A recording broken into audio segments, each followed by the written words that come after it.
Hello à tous, j'espère que vous allez bien. Aujourd'hui, idée lecture spéciale Halloween avec un recueil de contes du Japon qui s'appelle Yokai et fantômes du Japon, horreur et prodiges. C'est de l'auteur Lafcadio Hearn et c'est un auteur qui a vécu dans les années 1900, 1800, fin 1800, début 1900 où il est décédé. C'est un très beau recueil, un très beau livre, un livre relié avec de magnifiques illustrations. Et c'est parfait pour Halloween, pourquoi? Parce que c'est des contes, et ce sont des contes en fait qui sont assez courts, un petit peu à la manière de Histoire de fantômes et de revenants, de Grund, des éditions Grund. Je ne sais pas si vous l'avez déjà lu. En tout cas, je vais faire une vidéo dessus avant la fin du mois, ça c'est sûr.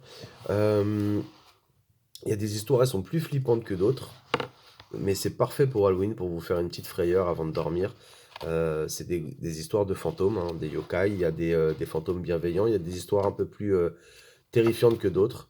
Voilà, par exemple, je vais vous lire un extrait du Mangeur de cadavres. Et voilà, c'est avec cette petite estampe au début. Le Mangeur de cadavres. Jikininki. Tandis que Muso Kokushi, prêtre de la secte de Zen, voyageait seul à travers la province de Mino, il perdit son chemin dans une région montagneuse où il n'y avait personne pour le guider. Il erra longtemps au hasard et il commençait à désespérer de trouver un gîte pour la nuit lorsqu'il aperçut, au sommet d'une colline qu'éclairaient les derniers rayons du soleil, un de ces petits ermitages nommés Anjitsu qui servent de demeure aux solitaires. Bien que l'ermitage parût en ruine, Musso s'y dirigea vivement. Il y trouvera un prêtre fort âgé à qui il demanda l'hospitalité. Le vieillard la lui refusa sèchement, mais il lui indiqua un hameau voisin où il pourrait trouver à se nourrir et à se loger. Musso parvint enfin à ce village qui consistait en une demi-douzaine de petites fermes. Il fut fort bien accueilli au logis du chef du village. 40 ou 50 personnes étaient assemblées dans la chambre principale lors de l'arrivée de Musso. Mais on le conduisit dans une petite pièce où il trouva de la nourriture et un lit. Comme il était très las, il se coucha de bonne heure. Mais, un peu avant minuit, il fut éveillé par le son de pleurs provenant de la pièce voisine. Peu après, les écrans de séparation furent repoussés et un jeune homme, tenant à la main une lanterne, apparut. Il s'avança vers Mousseau et lui dit: Révérend Seigneur, mon triste devoir est de vous annoncer que je suis maintenant le chef responsable de cette maison.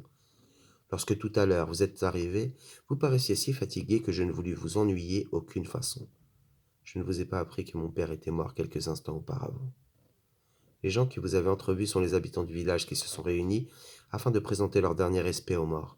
Ils vont à présent partir et se réfugier dans le plus proche hameau qui se trouve à quelques lieues d'ici. Conformément à nos coutumes, aucun de nous ne peut demeurer la nuit dans une maison où a eu lieu un décès. Nous prions et nous faisons les offrandes habituelles, puis nous nous éloignons en laissant le cadavre tout seul. Il se passe toujours des choses étranges dans la maison où il y a un mort. Il serait plus sage pour vous de nous accompagner. Cependant, comme vous êtes un religieux, peut-être ne redoutez-vous pas d'être laissé seul avec le corps. Voilà. En gros, vous allez apprendre énormément de choses sur la culture japonaise. Et c'est des histoires en fait qui sont tirées du folklore japonais. Donc n'hésitez vraiment pas à aller voir ce que ça donne. Ça s'appelle Yokai et fantômes du Japon. C'est de Lafcadio Hearn. Et je vous le conseille. Cette édition, elle est vraiment pas mal. Et vous trouverez votre bonheur là-dedans si vous aimez frissonner.